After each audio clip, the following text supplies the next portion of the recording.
इनका बेटा जो सही सलामत अपने घर से जाता है और फिर उसको ज़ख्मी हालत में इनको म्यू हस्पताल से कॉल आती है कि आपका बेटा म्यू हस्पताल में पड़ा हुआ है। जब ये वहाँ पर जाते हैं, आगे इनके साथ क्या कहानी इनको सुनाई जाती है, और ये जो दोस्त जो इनके बेटे को घर से बुलाकर लेके गया था, ये कौन था। पुलिस ने मुकदमा दर्ज करने के बाद अब इन पर ये दबाव डाला जा रहा है कि आपके इस मुकदमे में जान ही नहीं है, जिसका जवान बेटा बेदर्दी से मार दिया गया हो, और फिर वही पुलिस जो इनको इंसाफ देने की यकीन दहानी करवाती है, वही पुलिस अब इनको इस तरह के मशवरे दे रही है। इनसे बात करते हैं कि कौन लोग थे इनके बेटे को मारने वाले, और जिसने इनके बेटे को घर से बुलाया वो कौन था। अस्सलाम वालेकुम। वालेकुम सलाम।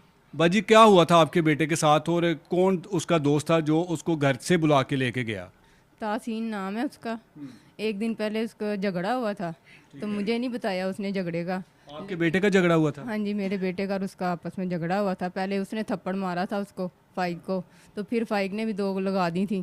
बस इस तरह आपस में झगड़ा करके तो फिर बाद में सुलह सफाई भी हो गई थी, फिर घर आ गए थे।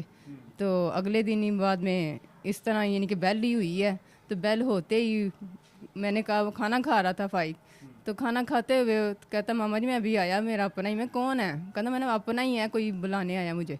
मैं कहा जल्दी आ जाना। कहता आपने देख लिया था कि दरवाजे पर कौन आया। नहीं, मैंने ये नहीं देखा था कि, लेकिन मैं महसूस कर रही थी कि शायद दोस्त ही होगा जो कह रहा है कि, लेकिन वो इतना मुझे कह गया था मेरा दोस्त है मामा जी।